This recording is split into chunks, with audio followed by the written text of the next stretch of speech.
Matthew chapter 24 and 25. The signs of the end time. 24. The destruction of the temple and signs of the end times. The day and hour unknown. 25. The parable of 10 virgins. The parable of the bags of gold. The sheep and the goats. Herod's magnificent temple captured the attention of all who passed by. Commenting on its beauty and splendor, the disciples set the stage for Jesus' Olivet Discourse, a prophetic look at future events. His followers are urged to watchful expectation coupled with a faithful service, because despite the sign of his coming, the return of Christ will be unannounced. His coming will bring vengeance on his enemies, judgment on the nations, and rewards of his followers.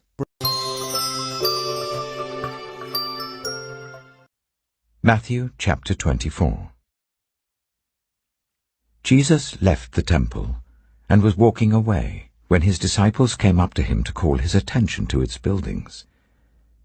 "Do you see all these things?" he asked. "Truly I tell you, not one stone here will be left on another. Every one will be thrown down." As Jesus was sitting on the Mount of Olives, the disciples came to him privately. "Tell us," they said, "when will this happen? And what will be the sign of your coming and the end of the age?" Jesus answered, "Watch out that no one deceives you. For many will come in my name, claiming, 'I am the Messiah,' and will deceive many. You will hear of wars and rumors of wars. But see to it that you are not alarmed. Such things must happen. But the end is still to come. Nation will rise against nation, and kingdom against kingdom. There will be famines and earthquakes in various places. All these are the beginning of birth pains.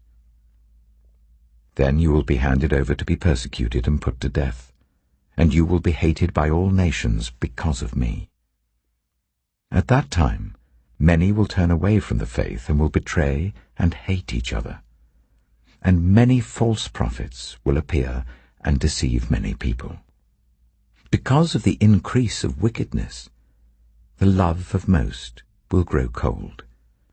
But the one who stands firm to the end will be saved. And this gospel of the kingdom will be preached in the whole world as a testimony to all nations. And then the end will come. So when you see, standing in the holy place, the abomination that causes desolation, spoken of through the prophet Daniel, let the reader understand. Then let those who are in Judea flee to the mountains. Let no one on the housetop go down to take anything out of the house. Let no one in the field go back to get their cloak. How dreadful it will be in those days for pregnant women and nursing mothers. Pray that your flight will not take place in winter or on the Sabbath, for then there will be great distress unequaled from the beginning of the world until now, and never to be equaled again. If those days had not been cut short, no one would survive, but for the sake of the elect those days will be shortened. At that time, if anyone says to you, 'Look, here is the Messiah,' or 'There he is,' do not believe it. For false messiahs and false prophets will appear and perform great signs and wonders to deceive, if possible, even the elect.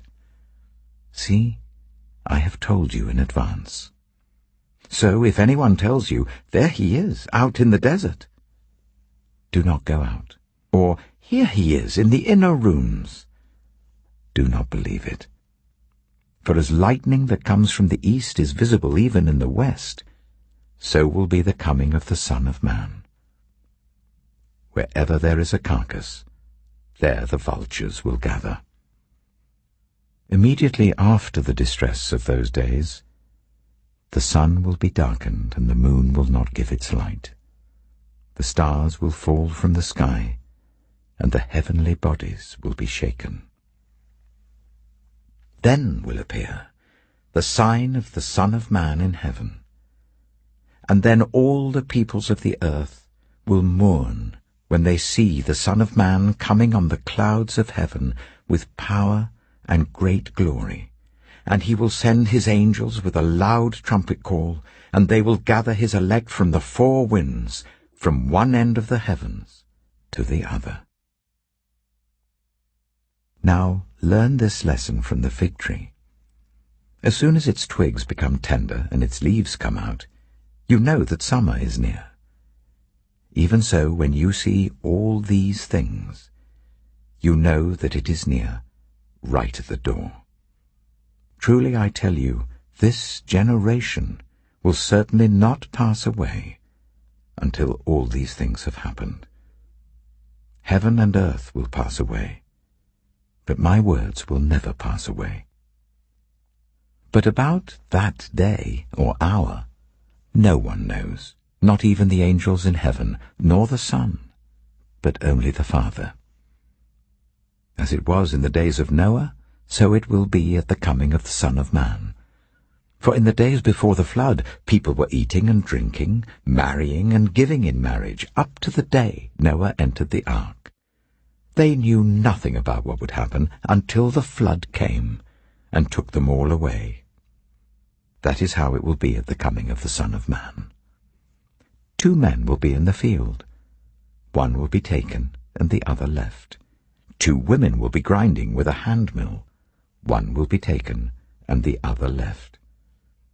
Therefore, keep watch, because you do not know on what day your Lord will come. But understand this: if the owner of the house had known at what time of night the thief was coming, he would have kept watch and would not have let his house be broken into. So you also must be ready, because the Son of Man will come at an hour when you do not expect him. Who then is the faithful and wise servant, whom the master has put in charge of the servants in his household to give them their food at the proper time? It will be good for that servant, whose master finds him doing so when he returns. Truly I tell you, he will put him in charge of all his possessions. But suppose that servant is wicked, and says to himself, "My master is staying away a long time." And he then begins to beat his fellow servants and to eat and drink with drunkards. The master of that servant will come on a day when he does not expect him, and at an hour he is not aware of. He will cut him to pieces and assign him a place with the hypocrites, where there will be weeping and gnashing of teeth. Matthew chapter 25. At that time, the kingdom of heaven will be like 10 virgins, who took their lamps and went out to meet the bridegroom. 5 of them were foolish, and 5 were wise. The foolish ones took their lamps, but did not take any oil with them. The wise ones, however, took oil in jars along with their lamps. The bridegroom was a long time in coming, and they all became drowsy and fell asleep. At midnight the cry rang out, "Here's the bridegroom! Come out to meet him!" Then all the virgins woke up and trimmed their lamps. The foolish ones said to the wise, "Give us some of your oil, our lamps are going out." "No," they replied, "there may not be enough for both us and you. Instead, go to those who sell oil and buy some for yourselves." But while they were on their way to buy the oil, the bridegroom arrived. The virgins who were ready went in with him to the wedding banquet, and the door was shut. Later the others also came. "Lord, Lord," they said, "open the door for us." But he replied, "Truly I tell you, I don't know you. Therefore keep watch, because you do not know the day or the hour."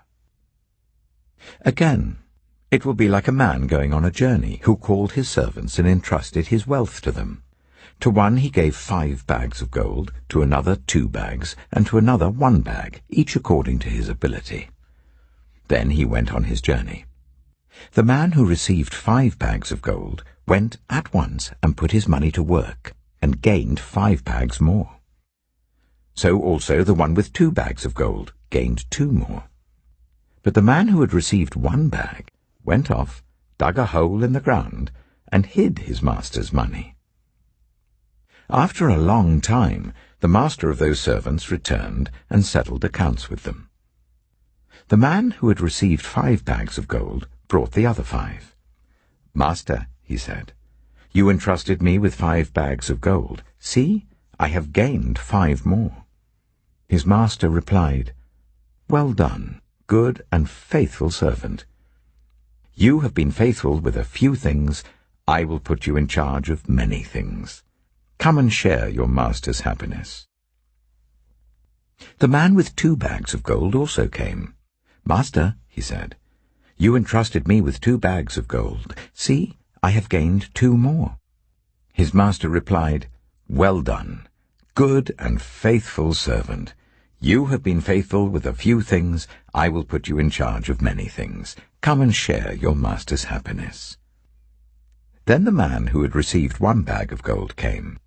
"Master," he said, "I knew that you are a hard man, harvesting where you have not sown and gathering where you have not scattered seed. So I was afraid and went out and hid your gold in the ground. See, here is what belongs to you." His master replied, "You wicked, lazy servant. So you knew that I harvest where I have not sown and gather where I have not scattered seed? Well then, you should have put my money on deposit with the bankers, so that when I returned, I would have received it back with interest. So take the bag of gold from him, and give it to the one who has 10 bags. For whoever has will be given more, and they will have an abundance. Whoever does not have, even what they have, will be taken from them. And throw that worthless servant outside, into the darkness, where there will be weeping and gnashing of teeth. When the Son of Man comes in his glory, and all the angels with him, he will sit on his glorious throne. All the nations will be gathered before him, and he will separate the people one from another, as a shepherd separates the sheep from the goats. He will put the sheep on his right and the goats on his left. Then the king will say to those on his right, "Come, you who are blessed by my Father, take your inheritance, the kingdom prepared for you since the creation of the world. For I was hungry, and you gave me something to eat. I was thirsty, and you gave me something to drink. I was a stranger, and you invited me in. I needed clothes, and you clothed me. I was ill, and you looked after me. I was in prison, and you came to visit me." Then the righteous will answer him, "Lord, when did we see you hungry and feed you, or thirsty and give you something to drink? When did we see you a stranger and invite you in, or needing clothes and clothe you? When did we see you ill or in prison and go to visit you?" The king will reply, "Truly I tell you, whatever you did for one of the least of these brothers and sisters of mine, you did for me." Then he will say to those on his left, "Depart from me, you who are cursed, into the eternal fire prepared for the devil and his angels. For I was hungry, and you gave me nothing to eat. I was thirsty, and you gave me nothing to drink. I was a stranger, and you did not invite me in. I needed clothes, and you did not clothe me. I was ill and in prison, and you did not look after me." They also will answer, "Lord, when did we see you hungry, or thirsty, or a stranger, or needing clothes, or ill, or in prison, and did not help you?" He will reply, "Truly I tell you, whatever you did not do for one of the least of these, you did not do for me." Then they will go away to eternal punishment, but the righteous to eternal life.